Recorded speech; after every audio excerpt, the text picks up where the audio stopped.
Salut à tous et bienvenue sur ce nouveau podcast, c'est Tony et c'est toujours un grand plaisir pour moi de vous retrouver. Nouvelle semaine, nouveau podcast. Une fois n'est pas coutume, j'aimerais commencer par remercier tous les gens qui m'ont écrit, vous avez été nombreux, que ce soit sur mon mail ou sur Instagram, à me contacter pour discuter, essentiellement du podcast. Vous avez été quelques-uns aussi à me demander des conseils en immobilier, notamment sur des divisions foncières. Donc c'est vraiment cool, surtout n'hésitez pas, c'est toujours un plaisir si je peux aider, si je peux vous donner un coup de main, si je peux vous aider à avancer.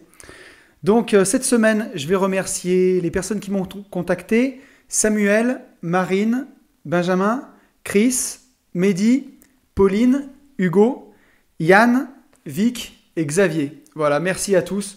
Surtout, n'hésitez pas à le faire, ça me fait toujours plaisir qu'on échange ensemble, d'avoir un retour aussi sur ces podcasts, puisque moi je dis tout le temps qu'on les enregistre ensemble, mais la vérité c'est que là je suis tout seul dans mon salon. Si, il y a mon chat qui dort sur le canapé, mais sinon je suis tout seul. Donc cette semaine je vous ai demandé sur Instagram de m'aider pour le sujet de la semaine. J'avais envie de faire trois choses. Parler d'immobilier, parce que ça fait un petit moment qu'on n'en a pas parlé sur le podcast. Parler de mindset, puisque c'est ce que j'adore, c'est ce que je préfère. Dans ma vie, c'est le mindset qui m'a aidé, c'est vraiment d'être prêt à accepter les choses dans sa tête. Si on veut réussir dans l'IMO, dans son taf, ou si on a envie de réussir son couple ou sa vie tout simplement, le mindset c'est hyper important. Savoir se fixer un but, comment l'atteindre, comment définir son plan, ses objectifs, tout passe par là. Donc ça c'est vraiment ce qui me passionne et ce dont j'avais envie aussi de parler. Et aussi de parler des finances personnelles. Parce que quand on veut commencer à investir, c'est bien déjà d'avoir un peu de cash au départ. Et ça, le cash, il n'y a pas trop de miracles. Pour l'obtenir, c'est souvent par son boulot, par son job, par son salaire. Et pour épargner, c'est bien de savoir ajuster ses finances personnelles, avoir des petites notions de base vraiment pour ne pas faire des bêtises, surtout quand on est jeune, surtout quand on démarre, ou pas prendre non plus des mauvaises habitudes. Donc je pense que ça c'est quelque chose, si ça peut vous donner envie, c'est un podcast que j'aimerais bien faire. En tout cas, j'aimerais faire le podcast que j'aurais aimé avoir quand j'ai commencé de travailler à 23 ans pour éviter de faire toutes les conneries que j'ai faites. Ça m'aurait fait gagner du temps. Donc si ça peut faire gagner du temps à des jeunes qui m'écoutent, des gens qui ont 18, 19, 20 ans, qui démarrent dans la vie, pour vraiment prendre tout de suite le pli, les bonnes mesures pour investir, je pense que c'est un podcast qui peut être assez sympa. Et donc, vous avez voté. Au début, tout était à stricte égalité. Et quand j'ai demandé aux gens de vraiment voter pour ce qu'ils voulaient, l'immobilier a écrasé tout le reste. Donc, comme vous l'avez vu dans le titre avant de cliquer sur ce podcast, ce sera un podcast sur l'IMO. Et donc, ça me fait super plaisir de faire ce podcast. Je ne voulais pas qu'on se cantonne à l'achat-revente aujourd'hui. Je voulais surtout qu'on parle de la façon dont on rentre dans l'immobilier pour la plupart des gens. Donc, au départ, c'est souvent par sa RP. Nous, on va parler ici d'immobilier locatif sur ce podcast, puisque c'est souvent par là que l'investisseur débutant va rentrer dans l'immobilier, par acheter un appart, le mettre en location. Pour les plus aguerris qui ont envie de se lancer au départ, comme moi j'ai pu le faire, c'est d'acheter un immeuble de rapport directement, avec plus ou moins de chance parfois. Mais donc, c'est aussi pour ça que je voulais faire ce podcast, parce qu'il y a plein d'erreurs à éviter quand on débute, qui sont souvent grossières pour l'investisseur aguerri, mais souvent qu'on ne voit pas pour l'investisseur débutant et qui peuvent parfois coûter vraiment très cher. Donc moi je suis plutôt un éternel optimiste. Je pars du principe qu'une erreur en immobilier, même si elle va vous coûter cher, c'est aussi de la formation, c'est aussi comme ça qu'on apprend. On ne peut pas démarrer et faire aucune connerie. On est obligé d'en faire un peu. Donc, il ne faut pas dramatiser la connerie en immobilier parce qu'elle va forcément arriver, vous allez forcément en faire. Ça peut aussi coûter cher. C'est pour ça qu'il y a quelques règles dont on va parler dans ce podcast qu'il faut respecter pour que si ça coûte un peu, ça ne vous mette pas vraiment sur la paille et que ce ne soit pas irréversible, que ce ne soit pas trop grave. Mais la connerie, elle fait partie du jeu. Des erreurs, vous en ferez. Mais j'ai envie de faire aussi le podcast que moi j'aurais aimé avoir ou écouter à l'époque, qui m'aurait évité de faire des bêtises. Donc on va parler de toutes ces erreurs les plus grossières. On va commencer par celles qui sont vraiment les plus difficiles et puis on ira petit à petit vers les erreurs un peu plus légères ou qui sont plus faciles à corriger. Donc pour moi, dans le top 1, la première connerie qu'on peut faire, La première erreur, c'est d'acheter trop cher. Voilà, ça il faut y faire, mais super, super attention. Surtout au début, vous allez voir, vous allez visiter plein, plein de biens. On dit souvent qu'il faut regarder 1000 annonces pour trouver 100 biens potentiels, aller en visiter 10, et sur les 10, il y en a peut-être un seul qui fera l'affaire. Donc c'est un processus qui est quand même long, fastidieux et décourageant, la recherche de biens, souvent. Et quand on a trouvé un truc, qu'on est allé le visiter une fois, deux fois, qu'on a passé du temps à faire le bilan, souvent on a envie que ça marche. On met de l'affect et on est tenté parfois d'acheter trop cher, ou on a peur que ça nous passe sous le nez, ou on a l'impression que c'est une affaire qui est en or ou qu'il ne faut pas rater. Mais il faut quand même vraiment bien étudier tous les paramètres pour surtout pas acheter trop cher. Il faut garder en tête quand vous allez investir dans l'IMO, vous allez vous endetter sur 20 ou 25 ans. C'est vraiment long. 20 ans, c'est long. Si vous avez acheté trop cher, vous allez traîner cette erreur longtemps. Quand je vois des gens qui achètent à des immeubles de rapport à autour de 7% de renta, je me dis qu'il y a un moment où ça va forcément coincer. Ça va être vraiment compliqué. Si on ignore, on en parlera un petit peu plus loin, mais si on ignore toute la partie fiscalité qui va nous tomber dessus à un moment, ça risque de faire mal d'acheter à des rentas aussi basses. Il faut essayer de viser vraiment brut entre 8,5 et 10%, vraiment mini. Mais donc, on peut être tenté d'acheter trop cher. Si on veut pas de travaux, par exemple, si on veut déjà des locataires en place, quelque chose qui est bien placé, on va acheter directement quelque chose qui fonctionne tout de suite, avec une renta qui forcément sera basse, puisque le bien, il est sur le papier parfait. Mais si vous achetez un bien comme ça, vous savez que le bien, il va falloir l'entretenir pendant les 20 ans qui arrivent. Donc, c'est toutes des choses à provisionner. Moi, je conseille chaque année de provisionner 1 à 2% du montant du bien pour les éventuelles réparations. Tout ça, c'est des choses qu'il faut absolument intégrer et absolument avoir en tête pour justement pas acheter trop cher. Dans votre bilan d'opération, vous devez inclure de la vacance locative, vous devez inclure un petit pourcentage pour l'entretien du bien, et il faut que ça marche avec tout ça. Puisque le bien, il faudra bien l'entretenir. 20 ans, c'est long. Peut-être que vous aurez à refaire des morceaux de toiture, peut-être que vous aurez à refaire une façade, peut-être qu'il faudra changer des fenêtres. Donc, c'est toutes des choses à vraiment avoir en tête. Si vous êtes propriétaire d'un immeuble de rapport, vous n'avez pas les charges que vous avez, les charges de copro que vous avez quand vous avez un appart, qui justement provisionne toutes ces choses-là. Là, c'est à vous de le faire. Il faut vraiment le garder en tête, parce que si on veut à tout prix que l'affaire, elle marche, et rogner sur ces postes-là, on va le payer à un moment. Et il ne faut surtout pas faire cette erreur-là. Je vois aussi parfois des investisseurs qui font une erreur en se disant oui, mais les loyers vont augmenter. Et par exemple, ils font un calcul en disant dans 10 ans, les loyers auront augmenté de 1% par an, donc ils seront 10% plus hauts. Donc même si au départ, ma trésorerie, elle baisse, elle va remonter. Vous n'avez pas de boule de cristal. Vous en savez rien. C'est aussi ça qui fait le charme de l'investissement immobilier. Mais je dis une bêtise, mais les gens qui ont acheté à côté de l'usine Lubrizol à Rouen, attention les yeux, quoi. On a beau faire toutes les prévisions qu'on veut, tout devient vraiment hasardeux s'il arrive quelque chose comme ça, s'il arrive quelque chose de grave, un accident, c'est vraiment la galère, quoi. C'est des choses qui peuvent vraiment coûter une fortune à l'investisseur, et si jamais il y a une catastrophe à côté, c'est juste pour imager, pour dire qu'on peut pas tout prévoir, quoi, dans l'investissement. Vous n'avez pas de boule de cristal. Donc ça, c'est vraiment un cas extrême. On va revenir un peu à ce que je disais, mais prévoir une augmentation des loyers, ça, c'est dans votre tête. Il ne faut pas prévoir ça. Il faut partir à loyer constant. Si vous prévoyez une augmentation des loyers pour faire marcher votre renta, ça ne va pas fonctionner. Ça ne va vraiment pas fonctionner.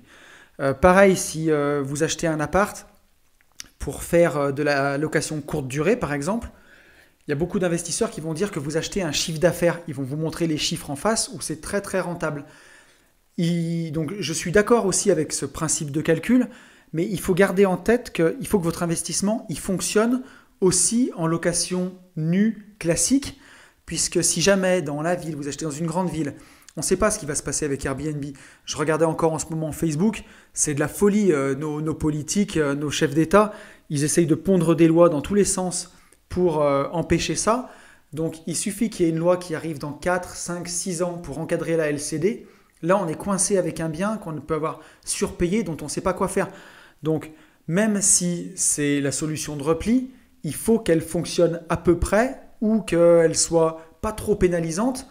Sinon, on risque de se retrouver avec un bien compliqué à revendre, payé trop cher. On va louer, ça ne payera pas toutes les charges, le crédit, ça risque d'être compliqué. Donc ça, il faut vraiment faire attention. Moi, ce que je vous conseille, c'est toujours d'essayer d'acheter un bien où il y a un levier de valorisation.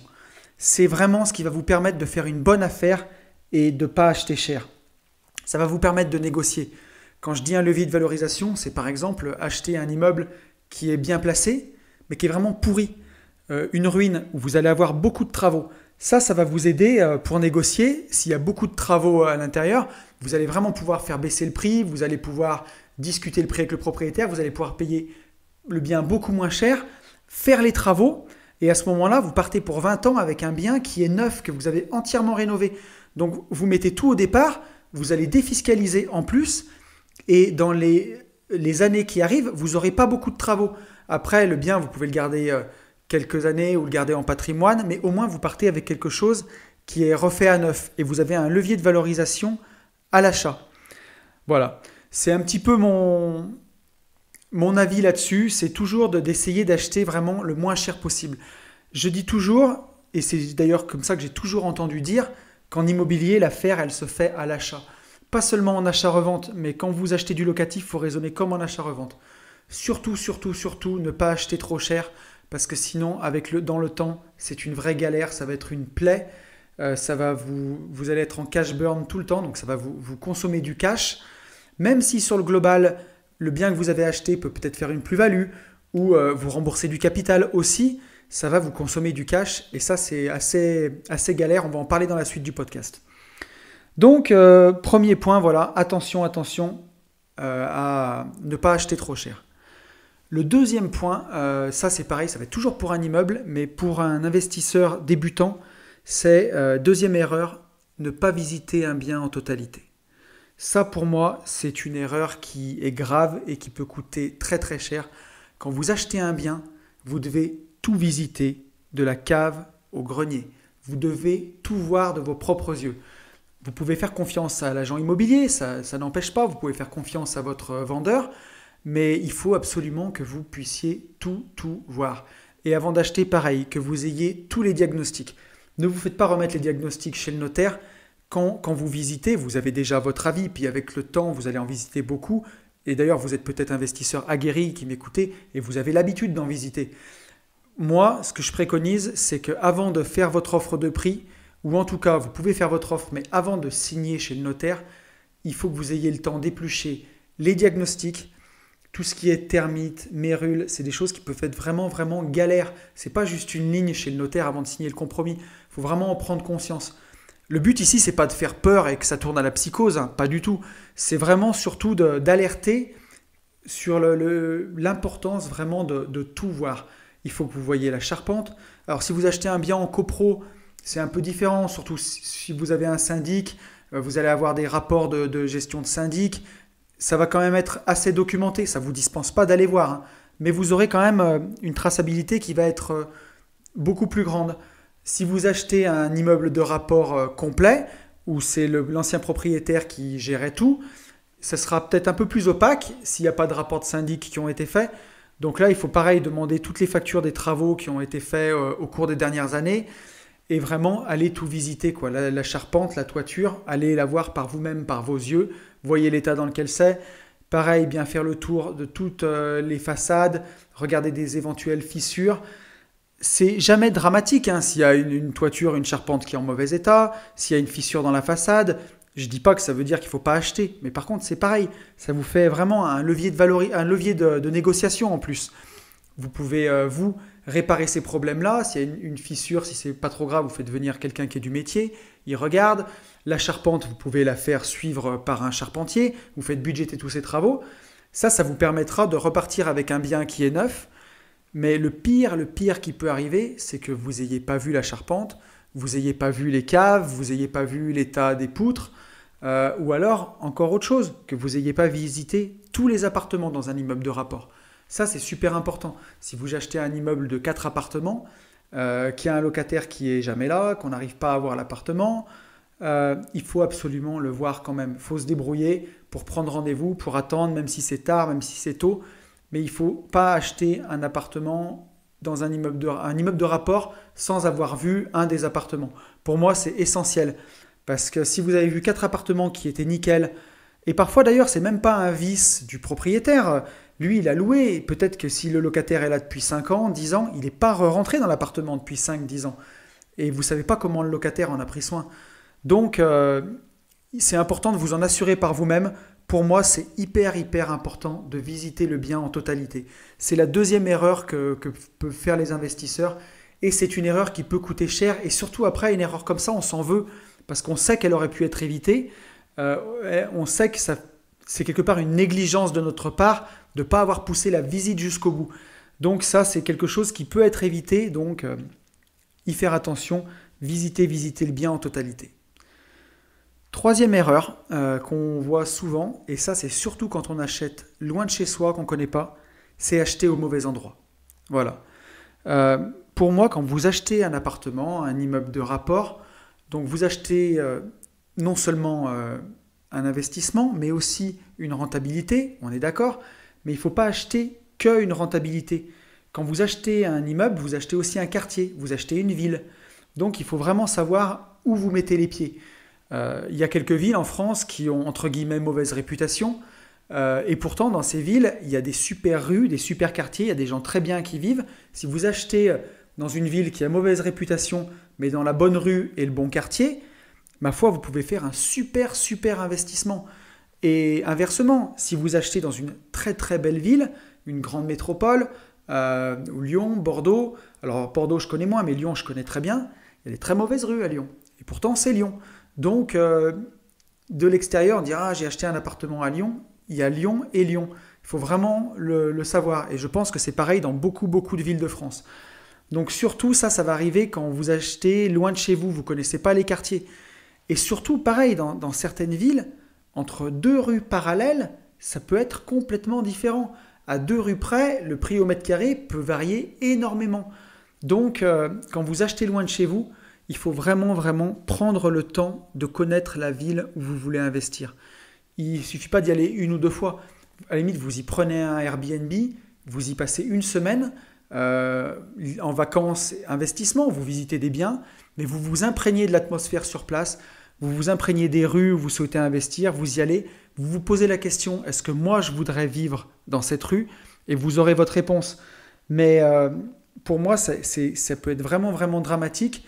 Sur le groupe Facebook où je suis le plus actif d'investisseurs, j'ai vu une personne qui avait acheté un jour un bien à Marseille dans une très mauvaise rue et c'était très compliqué. Elle a eu à faire face à des difficultés énormes de trafic, de violence, qui faisait que son immeuble, elle avait un immeuble de rapport de 4 logements, son immeuble en soi n'était pas délabré, mais était situé dans un quartier de telle galère que les apparts étaient impossibles à louer et elle avait son crédit qui courait en face.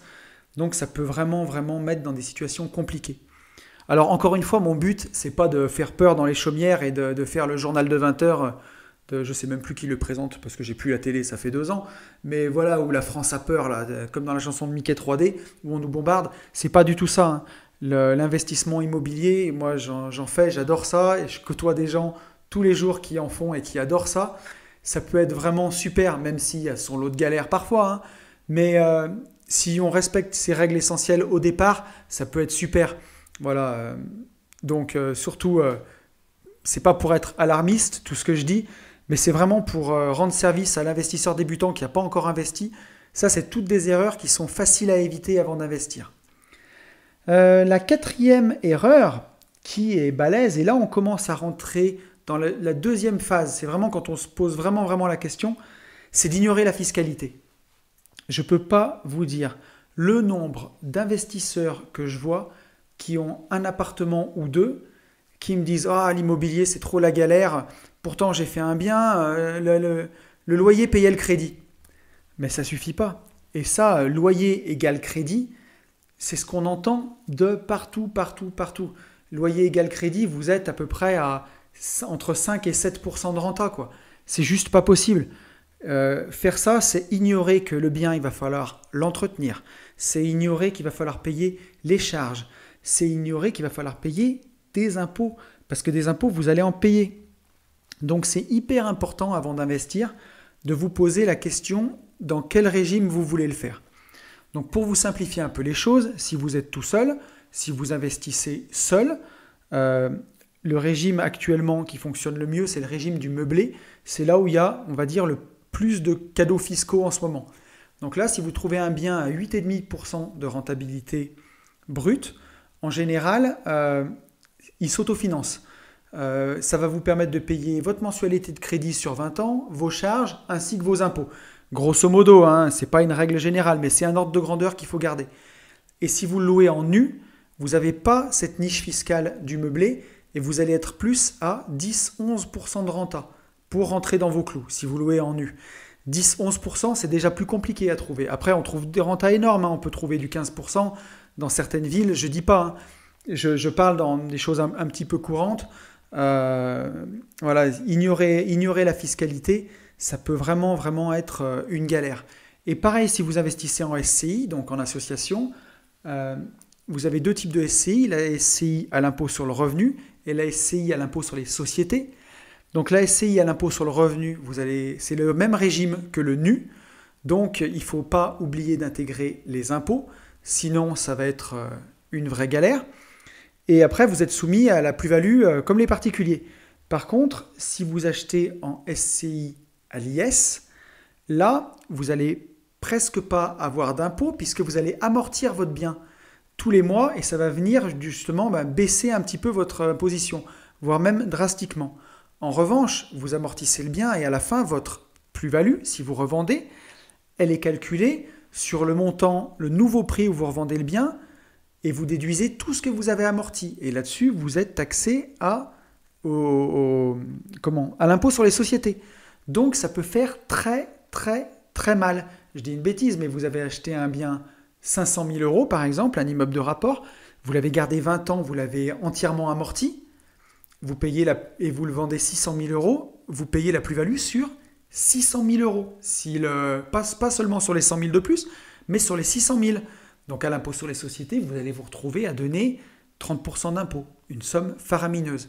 Et en plus, si vous voulez sortir l'argent, il faudra encore payer 30% de flat tax. Donc vous allez vous retrouver à donner 50% de la valeur du bien. Donc ça, c'est primordial, hyper important. Vous devez toujours avoir 2 coups d'avance. Moi, dans ma stratégie, je fais un petit peu de tout. J'ai du nu, du meublé et de la SCI à l'IS. Pour moi, c'est important de savoir absolument où vous allez. Si vous désirez garder un bien, vous investissez en famille, vous avez une SCI familiale, c'est un bien qui est patrimonial, un bien que vous ne voulez pas revendre, la SCI à l'IS, elle s'y prête, puisque comme vous ne voulez pas revendre, vous n'aurez jamais les impôts en sortie qui sont vraiment énormes, vous ne les aurez pas. En revanche, si vous savez que vous allez garder le bien 7 ans, il vaut mieux investir soit en nom propre, soit en SCI à l'IR, puisque vous n'aurez pas la même plus-value.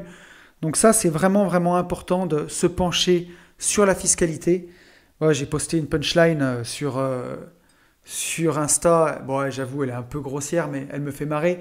Mais j'ai marqué, si avec les impôts, vous ne voulez pas donner mal à la tête, 1, 2, 3, je vais la refaire. Si avec les impôts, vous ne voulez pas vous donner mal à la tête, vous finirez par avoir mal au cul. Bon, j'avoue, elle est un peu vulgaire, mais elle est drôle. Pour ceux qui l'avaient raté. Mais pourtant, c'est la vérité, quoi. Ignorer la fiscalité, c'est repousser une échéance qui va arriver. Je sais que pour certains, ça fait une phobie administrative. Oh, on n'a pas envie de se mettre la tête là-dedans. On n'a pas envie de se mettre la tête dans la fiscalité. Ça prend le chou. On se dit, on verra bien. Et quand on verra bien, c'est trop tard en général. Ça fait très mal. Donc, il faut vraiment ne pas ignorer la fiscalité. Ça, pour moi, c'était donc la 4e erreur. Allez, on va enchaîner sur les erreurs qui, on va dire pour moi, sont réversibles maintenant. Attendez, j'en suis à combien ? 1, 2, 3, 4, 5e erreur. La 5e erreur pour moi, c'est une fois que vous avez acheté, de louer au premier venu. Souvent, on a tellement peur que notre crédit arrive, qu'on ne puisse pas le rembourser, que ce soit la galère, qu'on se dit, il faut que je loue vite, vite, vite, vite, vite. Alors, si vous avez investi dans des villes où il y a beaucoup, beaucoup de demandes, c'est un problème que vous ne connaissez pas. Mais si vous avez investi, comme moi, à la campagne, dans une petite ville, vous avez parfois, entre deux locataires, 1 mois à 2 mois de vacances locatives. Ça arrive. Après, les locataires, on est à la campagne, ils restent beaucoup plus longtemps. Ils restent 2 ans, 3 ans, il y a beaucoup moins de turnover. Mais parfois, il y a 2 mois de vacances locatives. Il faut être prêt à l'accepter. C'est pour ça que un de mes conseils, mais on en parlera dans le prochain point. Enfin, mon conseil, c'est toujours avoir 1 an de loyer d'avance par bien. C'est super important. Et on va revenir pourquoi. C'est que quand vous louez au premier venu, si vous avez vraiment peur, eh ben pour économiser 2 mois de loyer, vous allez louer à quelqu'un peut-être qui n'aura pas vraiment les ressources que vous exigez, à quelqu'un qui va pas travailler, qui n'aura pas de CDI, ou à quelqu'un qui sera peut-être pas très soigneux. Et alors là, vous allez au-devant de galères. Si vous vous retrouvez avec quelqu'un qui ne vous paye pas, vous n'avez pas de garant, vous n'avez personne à saisir parce que vous vouliez louer, vous avez loué au premier venu et il ne remplissait pas toutes vos conditions. En France, les locataires sont très protégés. Vous allez être marié avec cette personne pendant un petit moment. Ça va être compliqué de la faire partir du logement. Voilà, on peut déjà avoir parfois des galères en immobilier locatif avec des gens qu'on a trouvés hyper bien. Donc surtout ne pas s'embarrasser à aller louer à quelqu'un qui ne mérite pas votre bien, qui ne mérite pas votre attention. Faut vraiment faire très attention à ça. Ou quelqu'un derrière, donc Bast, il ne vous paye pas, mais s'il vous saccage l'appartement derrière, ça va vous coûter encore plus cher. Le bien sera immobilisé encore plus longtemps, plus il faudra faire les travaux. Donc c'est pénible. Surtout, moi, ce que je vous conseille, si vous êtes dans un endroit où le marché locatif n'est pas hyper tendu, ou alors que c'est la campagne et qu'il n'y a pas beaucoup de turnover et que les gens ne déménagent pas tous les 4 matins, c'est vraiment de prendre le temps. Même si ça prend 2 mois, c'est pas grave. Il vaut mieux perdre 2 mois de loyer et après vous trouvez quelqu'un de très bien qui va rester 3 ans. Quand vous perdez 2 mois de loyer, vous ne perdez pas tout. Vous remboursez votre capital, il ne faut pas l'oublier ça. Ça va vous coûter un tout petit peu d'intérêt par mois, c'est rien. Et il vaut mieux attendre comme ça plutôt que d'aller louer au premier venu. Voilà, ça c'était conseil vraiment important. Après, si vous faites l'erreur une fois, il faut la faire. Moi je l'ai fait, donc il faut la faire une fois pour être vacciné et pour savoir qu'il ne faut plus le faire après. Autre erreur, ne pas avoir suffisamment de cash devant soi. Ça rejoint le point précédent. Moi, ce que je conseille, c'est que c'est vraiment bien d'avoir 1 an de loyer d'avance par bien. On voit beaucoup sur Internet, dans les formations, dire que les gens ont acheté sans apport, sans rien du tout. Alors sans apport, je confirme, il faut le faire. Si vous arrivez à emprunter à 110% chez le notaire, surtout, ne vous privez pas. Empruntez à 110%. Moins vous mettrez d'apport dans vos opérations, mieux vous vous porterez. Là, il n'y a aucun lézard là-dessus. Par contre, c'est bien d'avoir le cash sur le compte en banque. Ça, c'est super important. On va prendre des exemples. Vous achetez un petit appartement, il se loue 500 € par mois. 500 x 12, c'est bien d'avoir 6 000 € sur son compte pour faire face à tous les imprévus. Vous avez un chauffe-eau qui pète. Vous avez un locataire indélicat qui ne vous paye pas pendant 6 mois avant que vous le mettiez dehors. Vous avez un locataire qui vous a abîmé le logement. Vous avez un dégât des eaux. Vous ne pouvez pas louer pendant 2 mois le temps de réparer. Il faut faire l'avance, le temps que l'assurance vous rembourse. Tout ça, c'est si vous avez 1 an de loyer devant vous, si vous avez 6 000 €, ça vous fait sourire. Vous dites « Ah, c'est pas grave » et vous réparez. Si vous avez 300 balles sur votre compte, c'est le début des emmerdes et c'est le début de la galère. Parce que si vous n'avez pas d'argent pour faire les réparations, vous ne pouvez pas réparer votre logement. Pendant ce temps-là, le crédit, lui, il continue de courir. Et là, on peut vraiment faire des bêtises. Donc moi, ce que je conseille aux investisseurs débutants, aux gens qui n'ont pas du tout investi, le moindre studio, vous avez trouvé un petit studio qui se loue 350 € par mois, avant d'aller l'acheter, vous ouvrez un compte à part dans la banque où vous allez faire votre crédit, vous posez 5 000 € dessus. C'est 1 an de loyer. Comme ça, vous démarrez, vous êtes serein. Vous savez que vous pouvez faire face à tout ce qui se passe, vous êtes cool, vous êtes tranquille. Et ensuite, si vous avez bien fait vos calculs, votre cagnotte de 5 000 €, elle va augmenter chaque mois de 1 à 2% chaque année de 1 à 2% du prix du bien et elle va grossir et vous pourrez piocher dedans pour faire vos travaux, pour changer ce petit chauffe-eau qui pète et tout ça. C'est toutes des choses qui ne vous feront pas peur si justement vous avez cette cagnotte d'avance pour faire face à tous ces problèmes. Donc pour moi, faire très attention à ça. D'autant plus si vous avez mal calculé votre coût, que vous avez acheté un petit peu trop cher, qu'il n'y a pas la renta en face, vous allez vous trouver dans ce qu'on appelle le cash squeeze. C'est-à-dire que vous allez consommer du cash. En soi, en surface patrimoniale, vous ne perdez pas d'argent puisque vous remboursez du capital. Vous continuez chaque mois de vous enrichir. Mais par contre, toutes vos liquidités, elles commencent à y passer.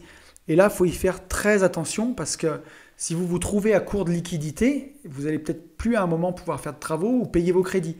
Et à ce moment-là, vous allez arriver à l'arbitrage de votre patrimoine, c'est-à-dire que vous allez vendre un bien pour payer vos impôts et repartir de plus belle. Donc ça, ne pas avoir suffisamment de cash, c'est quelque chose quand on a investi beaucoup, qui se régule par lui-même, puisque vous allez vendre un bien pour pouvoir avancer. Mais quand on démarre, moi je vous conseille surtout, c'est pour ça qu'on pourrait faire ce podcast ensemble sur les finances personnelles, mais vraiment commencer à épargner le plus tôt possible, à vous faire une cagnotte, c'est ce qui vous sécurisera. Et si vous avez cette cagnotte, croyez-moi, vous allez mieux dormir la nuit et vous aurez plus envie d'enchaîner dans l'immobilier puisque vous êtes serein, ça roule, ça fonctionne, vous avez de l'argent de côté, vous pouvez investir, vous pouvez faire face, il n'y a rien qui peut vous arrêter. Croyez-moi, quand on a un compte en banque rempli d'années de loyer d'avance pour faire face aux éventualités, on dort vachement mieux. Et quand vous dormez bien, vous êtes serein pour investir, vous avez envie de continuer. Quand vous passez des sales nuits et que vous rêvez en vous disant comment je vais faire, là c'est compliqué et ça coupe tout et puis ça déborde sur votre vie perso, ça peut être vraiment très compliqué. Donc faire attention à ça, à avoir assez de cash au départ pour investir. Et croyez-moi, si vous respectez ces conditions-là, après c'est l'autoroute devant vous. Il n'y a rien qui pourra vous arrêter. Vous serez partant et ça va donner.